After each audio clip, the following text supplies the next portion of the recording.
also is expanding like technology. But technology interface, industry education interface was a big thing in the West about 20 years ago.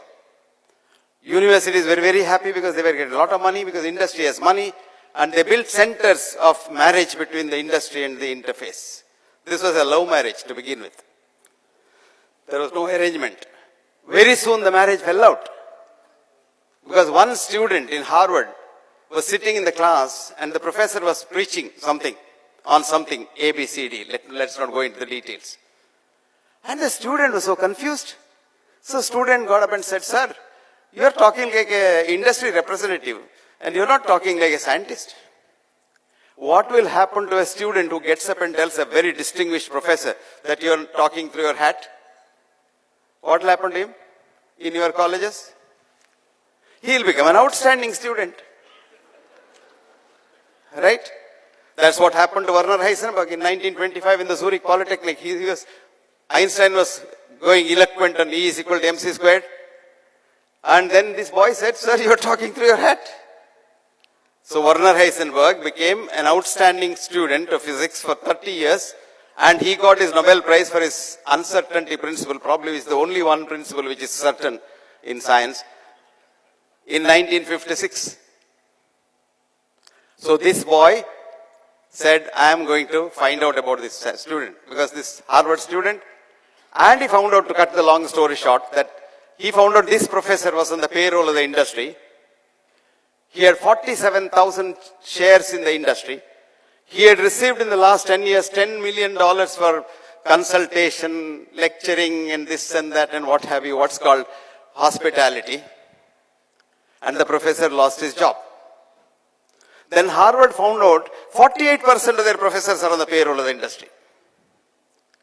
Yale, Princeton, you name it, they had it, except Penn State University. So, student assessment of the universities, all these elite universities lost their A status. They came to C, B, D, F. Now what? Let us keep education separate. Let's not mix up the two things. Let us have basic education to make a human being a human being. I changed the Vedic saying, "Janmanaha jatu jantu, karmanaha jatu dvijaha." So, Janmanaha jatu jantu, vidya jatu manushaha. To make a man, you must have education. Then when once he is a graduate, okay, you teach him anything you like. IT man wants to teach him only IT, and another auto industry man might like only all people to be auto industrialized, etc., etc. Now as a doctor, I have a problem now. I have a new disease. It's called IT syndrome. I'm not joking. I'm very serious. I'm not joking. I have many young men and women who have problems when they're about 25, 30. By the time they're 30, they've already had high blood pressure, their diabetes, their hearts are not functioning normally, girls don't menstruate, they're very irregular, and everybody is diagnosed with some A, B, C, D label. What I found over the years was that this dirty electricity that comes, you have this Wi-Fi in your house, in your room, 10 mobile phones charging all over the place, and you take one mobile phone and keep it there and talk 2 hours together, brain tumor is likely to come very soon. Cancers are on the rise. Everything is going up. And what is happening there? Rat race. Did you know that before money came into this world, there was no illness at all?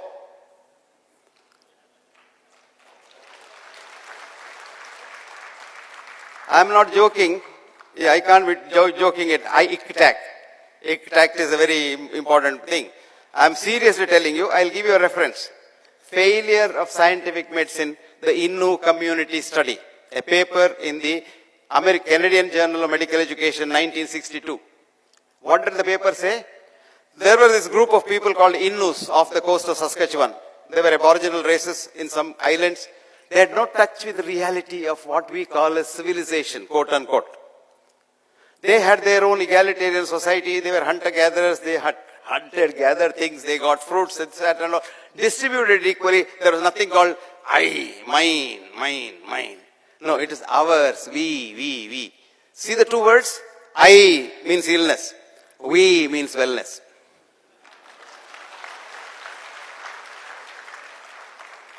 We have now high-rise buildings, wide ways. But where do we live? We live in apartments, keeping people apart. When I was a little kid in a village, there were a few people in the village. Even if one man had fever, the whole village will know. Today in your high-rise, multi-storied, high-tech building, the neighbor dies, till the dead body starts smelling. You won't know. Why does the dead body smell? 500 species of germs in this universe start eating every part of that body. Our ancestors were very scientific. That's why they made your shoes out of skin, because skin is the last part to be eaten up by these germs. So it lasts longer. But all the other muscle and all will be over in about weeks' time. And all that smell is emanated by the fungus that grows.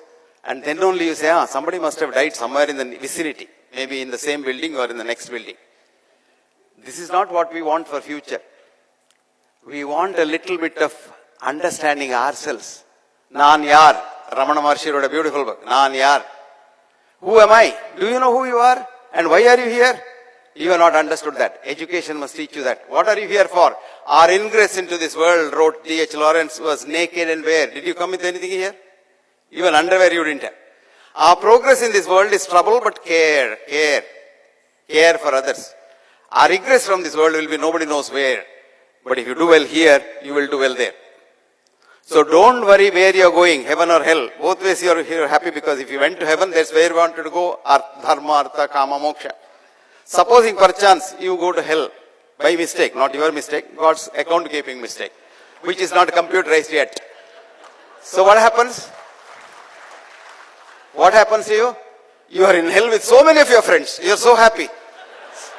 So don't you worry about where you are going and what's going to happen. If you do well here, you will do well there. What do you do here?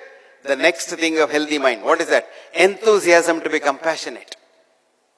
You want happiness, do you? See that someone you give happiness. Happiness will come back. It's like a mirror. Wrote Christina, if love is what you give away, love is what comes back each day. If happiness is what you give away, happiness is what comes back each day. You think now IT advancement, America is the most advanced country. But let me tell you the secret. America is the most unhappy country in the world. America has the largest number of illnesses. And America has the shortest life expectancy among the industrialist countries. And America has the costliest medical system. And America has the maximum number of illnesses and least number of well people. As a matter of fact, there is no well person at all. An American professor wrote this beautiful book. Please read this, called The Last Well Person. The Last Well Person. The professor's name is Norton Hadler, who is professor in the Princeton University's medical school. Why? 14 countries, industrialized countries study showed Japan with the least number of doctors per capita, vis-a-vis America with the largest number of doctors per capita, Japan with the least number of specialists, and America with almost 99.99% specialists, and America spending the maximum amount of money, Japan spending the least amount of money. Japan is the best country for health, longest longevity, and happiness-wise, they are the best. America is the worst. You don't believe me, right? Write down, read this article. Is US medicine the best in the world? What's the article's name? Is US medicine best in the world? Who wrote it? A professor in Johns Hopkins University. Her name is Barbara Starfield. And where is the article published? In the very most prestigious American journal called JAMA. Journal of the American Medical Association. Year is 2000. Volume 284. Page 483. Please read this. No, you should know the reality, right? Where is the reality? All that we're having is hype. You know what happens in any statement? Winston Churchill said it so beautifully. Our papers write various statements, our politicians make various statements, our leaders make various statements, and when I came here, they took me to a room called VIP room. I was afraid, I missed a beat. Because my concept of a VIP is very insignificant person. So I thought, And it proved to be right because, I was supposed to give a keynote address in the beginning and I was almost being pushed off to an extent that I wanted to go away, and then the young man caught me and said, no, I will give you some time here, just talk. So, again I was reminded of what Winston Churchill said. In any statement, there are three important things. What are they? Who makes the statement?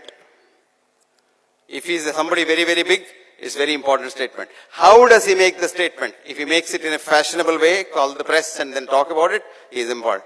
And what he says is the least important. So you have a lot of these statements made, but the reality is, with more money, more industry, more advancement, you have less health, more problems, and mankind is not happy today. In America, there are two diseases. Not heart attack and cancer, they have gone side. Suicide. And divorce. I know in Bangalore, they had ordinary courts. And I was talking to the lawyers. In an average, about 1,000 divorces in a year, in all the Bangalore courts. Now they have a divorce court in Bangalore. And every month they have got about 5 to 10,000 divorce cases being filed. So we are catching up with America. We are not bad. We have been aping America, but we are catching up with America. And frustration. When do you get frustration? When you don't have a healthy mind, you get frustration because I want. Somebody, some Shishya came to the Guru and said, I want peace, Swamiji. Swamiji said, repeat that. I want peace.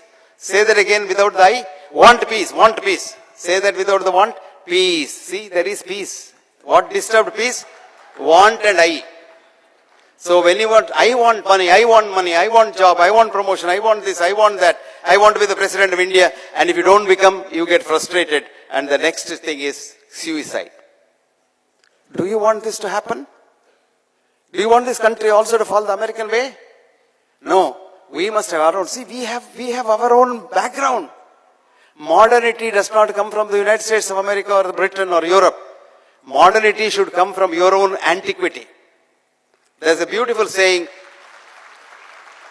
That doesn't mean just say India was great and sleep and eat nothing. No. India was great, but we have to modernize it. That's what, see, for example, modern Western medicine, which we think is the panacea for all modern human ills, has been mumbo jumbo, sorcery and witchcraft 5,000 years ago in the Nile Valley. But it modernized itself.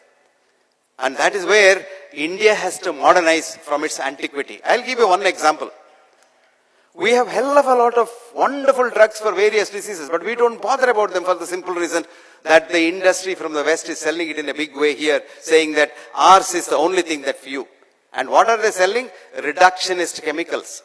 When you put a reductionist chemical in the system says, this is poison, reject it. And it's thrown into the liver for destruction. So every one of you, mark my words, every one of you, when you're taking any tablet, you go for have a liver function test done, your liver function test is damaged. And today we have a new disease, which is a huge disease called non-alcoholic cirrhosis. When I was a student 60 years ago, we never heard of anything other than alcohol as a cause of cirrhosis. Today, we don't have alcoholic cirrhosis at all because there is an awareness about not drinking too much. Of course, they still drink, that's a different thing. But today, non-alcoholic cirrhosis, which kills people left, right and center. And all this we don't think because we think modernity comes from the West. You see, for 45 years I have been writing that the best fat for the human system, other than the mother's milk, is coconut oil because mother's milk and coconut oil contain the same fatty acid, monolauric acid, which is the basis of our immune system. People have been abusing me.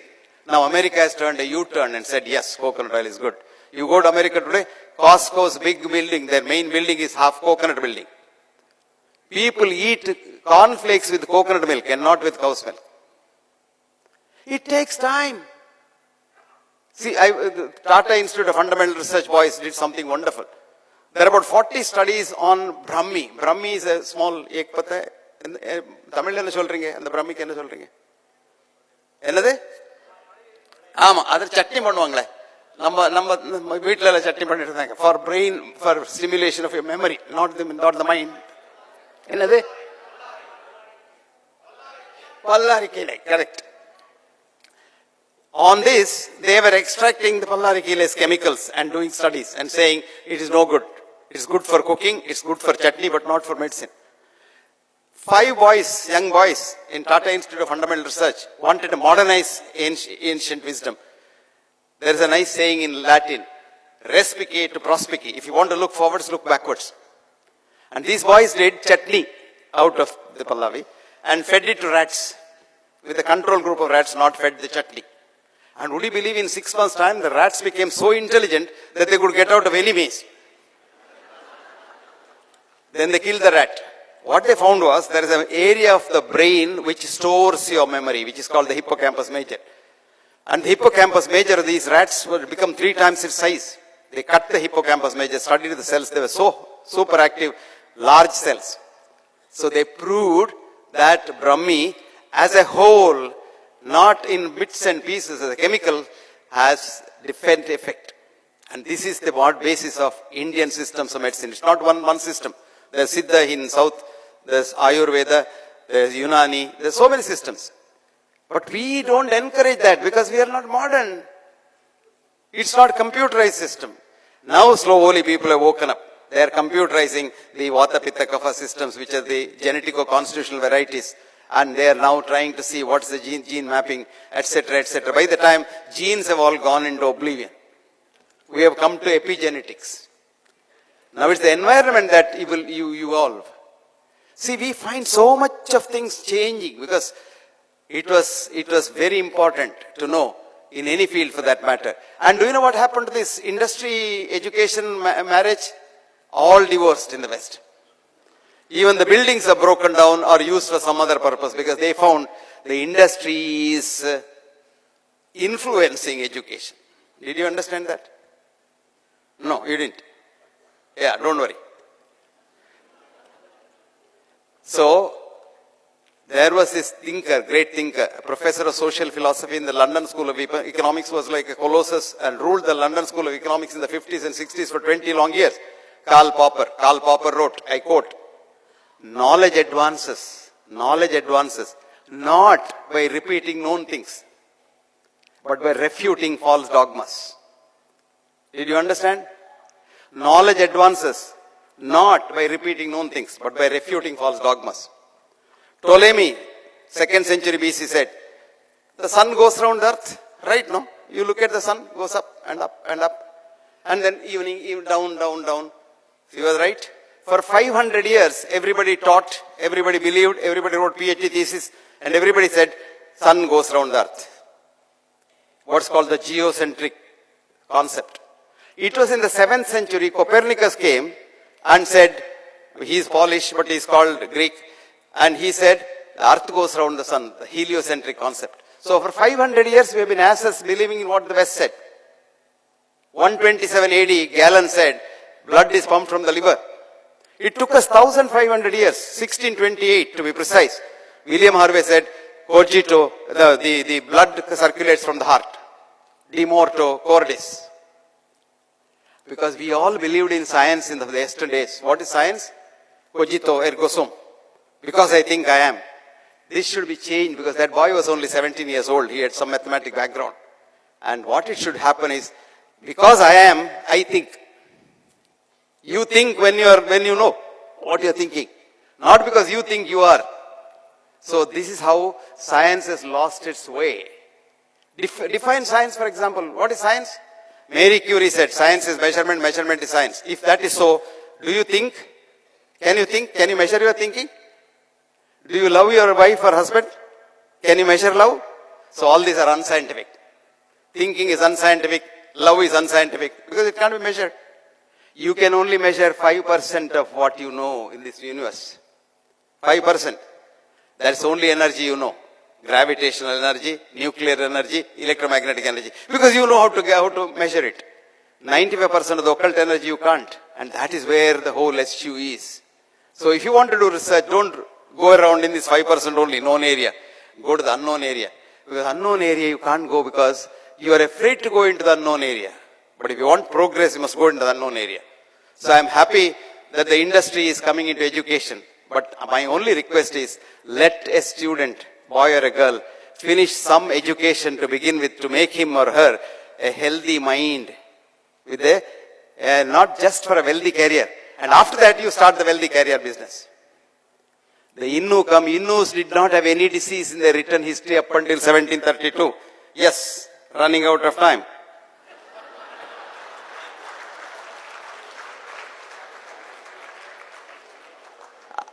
This is what happens to we teachers. We go by the calendar, not by the clock. I was assured keynote addresses for 1 hour. I hope I have finished my 1 hour, because when it comes to you, the seconds are less for a minute, and when it others, the 5 minutes talk becomes half an hour. It's still time. That's what I told you in the beginning. Who says it, how he says it, and what he says. What he says is the least important. So friends, let me stop it, because I still remember the advice given to Jefferson. Stand up, speak up, and shut up. I am shutting up. Before I did that, let me thank the organizers for being so kind as to invite a villager outsider from, I am not an industrialist, I don't know anything about industry, but I know something about education, not everything, I know something about education, so I thought I fit in. So thank you very much, and thank you for the encouragement. Thank you.